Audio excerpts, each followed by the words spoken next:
Picture this. You walk into a room full of noise, chaos, chatter, everyone fighting to be heard, desperate to prove their point, clinging to conversations like life rafts. Then you see them. The person in the corner who says nothing, who simply exists, and somehow, without uttering a single word, they control the entire energy of the space. That's not coincidence. That's power. What if I told you that this same force, this magnetic pull of strategic absence, could completely reshape your reality? What if your biggest breakthrough isn't about learning to speak up, but learning when to stay silent, when to withdraw, when to become unreachable? Welcome to the most counterintuitive truth about human nature. Sometimes, the less available you become, the more powerful you are. If you're tired of being everyone's emotional dumping ground, if you're exhausted from always being the one who responds, who explains, who fixes, stay with me. Subscribe to Refueling Minds and join our Telegram community, because what you're about to discover will fundamentally change how people see you, treat you, and value you. Let's dive into the psychology of strategic withdrawal. The invisible chains around your energy. Here's what they don't tell you about being always available. You've become a tool. Think about your phone for a moment. It sits there, ready to respond the instant someone needs something. Always on, always accessible, always functioning for others. Now think about yourself. How different are you from that device? Every time you respond immediately to a text, every time you say yes when you want to say no, every time you drop everything to fix someone else's crisis, you're programming the world to see you as their personal emergency button. They push, you react. They demand, you deliver. They drain, you refill them. But here's the twisted part. The more available you make yourself, the less they respect you. Carl Jung understood this when he said, "Everything that irritates us about others can lead us to a better understanding of ourselves." When someone gets irritated by your unavailability, when they panic because you didn't respond in 30 seconds, when they call you selfish for setting boundaries, that reaction isn't about you. It's about them realizing they can no longer control you through your predictable responses. You've been living as a reaction. Someone speaks, you answer. Someone hurts, you heal. Someone needs, you provide. But when did you become a supporting character in everyone else's story while disappearing from your own? The myth that's killing your power. Since childhood, you've been sold a beautiful lie. That your worth is measured by how available you are to others. Be helpful, be understanding, be present. Always say yes, never let anyone down. But this isn't virtue, it's a prison. The person who's always there becomes invisible, predictable, taken for granted. You know why? Because what's always available has no value. It's like air, essential, but ignored until it's gone.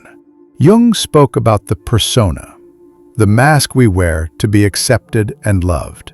Your always available persona might make people comfortable, but it's slowly suffocating your authentic self. You're so busy being what everyone needs that you've forgotten who you actually are when nobody's watching. Every forced smile, every "sure, no problem" when you're exhausted.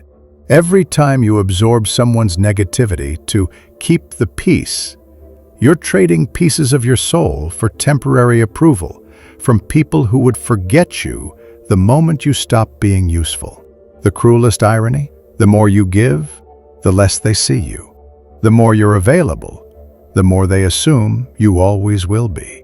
The more you sacrifice for others, the more they expect sacrifice as your default setting. When you disappear, they reveal themselves. Here's where it gets interesting. The moment you become unavailable, truly unavailable, people show you who they really are. Watch what happens when you don't respond immediately to that text, when you don't explain your decisions, when you simply withdraw without drama, without explanation, without the usual emotional performance they've come to expect. Some will panic. Some will get angry. Some will try to guilt you back into your old role. You've changed. You're being selfish. What's wrong with you? Nothing is wrong with you. Everything is wrong with the dynamic. Jung called this projection, when people throw onto you what they can't face in themselves. When your unavailability triggers them, when your silence makes them uncomfortable, when your boundaries make them angry, they're not reacting to you. They're reacting to their own emptiness that your presence used to fill. The friend who only calls during crises. The family member who expects you to drop everything for their drama. The colleague who assumes your time is less valuable than theirs. None of these people were really in relationship with you. They were in relationship with what you provided. Your strategic absence is like a truth serum. It forces everyone to reveal whether they wanted you or just what you could do for them. The psychology of energetic boundaries. Carl Jung didn't see the human psyche as an endless resource.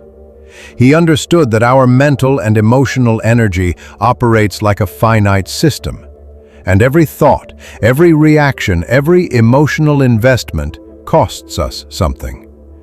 The question is, are you choosing where your energy goes, or is the world choosing for you? Every time you react impulsively, defending yourself against criticism that doesn't deserve your attention, engaging in pointless arguments, trying to convince people who've already made up their minds, you're hemorrhaging psychic energy. You're spending your inner strength on what doesn't nourish you. Jung was clear. What you resist persists. The more you react, the more you bind yourself to the very things draining you.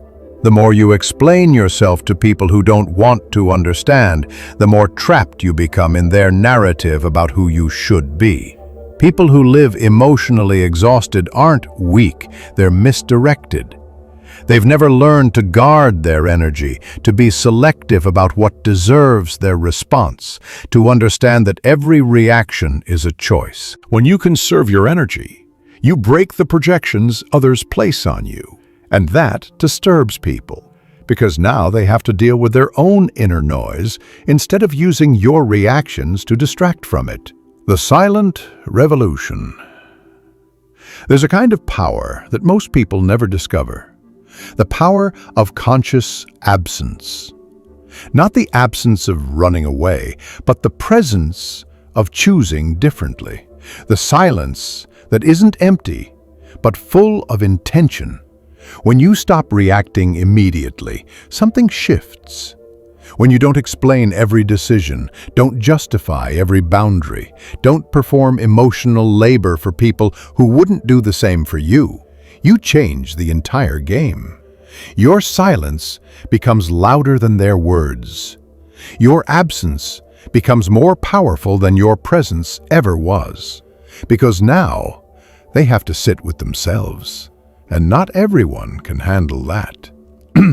You'll understood that true individuation, becoming who you really are, requires this distancing from collective expectations. Sometimes you have to withdraw from the noise to hear your own voice. Sometimes you have to become unavailable to discover what you're actually available for. The most profound silence isn't the absence of noise. It's the mastery of your own energy. It's the refusal to be dragged into emotional chaos that isn't yours. It's the conscious choice not to engage in battles that aren't worth your wear. The price of authenticity. Here's what nobody tells you about this transformation. It will cost you people. Some will call you cold. Some will say you've changed. Some will try to guilt you back into your old role because your growth threatens their comfort. Let them leave. The people who get angry when you set boundaries were only there for what they could take. The ones who call you selfish for protecting your energy were feeding off your depletion. The ones who can't handle your evolution were never meant for your destination. True growth isn't about becoming more likable. It's about becoming more yourself. And your authentic self isn't available to everyone all the time for any reason. Your authentic self has standards, boundaries, preferences, the right to say no without explanation. When you stop being available for emotional crumbs, for mind games, for relationships that only exist on their terms, you make space for something real. You discover what it feels like to be respected instead of just needed. The rebirth that only comes through solitude. After the noise dies down, after the guilt trips fail, after the people who only wanted your utility finally leave, something beautiful happens. You meet yourself again.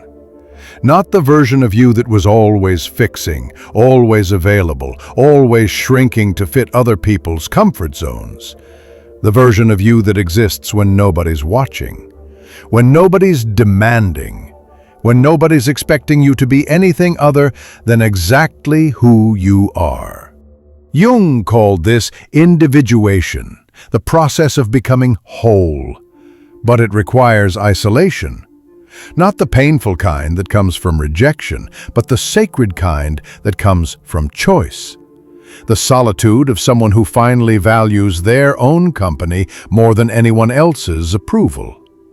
In that silence, you remember what you actually want, what you actually think, what you're actually willing to tolerate, and what you absolutely won't. This is where real power is born, not in reacting to the world, but in consciously creating your place in it. Your unavailability is your superpower. So let me ask you directly, how much longer will you be controlled by other people's emotions? How much longer will you react like a puppet every time someone pulls your strings?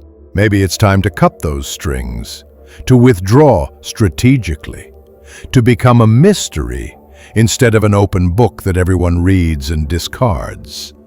Your unavailability isn't cruelty, it's clarity. It's the difference between being chosen and being convenient. It's the space between being needed and being valued. It's the silence that commands more respect than 1,000 explanations. When you stop being available for everything, you become valuable for what matters. If this message landed somewhere deep inside you, if you felt that spark of recognition, write in the comments, "I choose my peace." Let's see how many of you are ready to reclaim your energy and transform your relationships through the power of strategic unavailability. Your evolution starts the moment you stop explaining yourself to people who never intended to understand you anyway. The world doesn't need another people pleaser. It needs you, authentic, boundaried, and beautifully unavailable to everything that doesn't serve your highest good.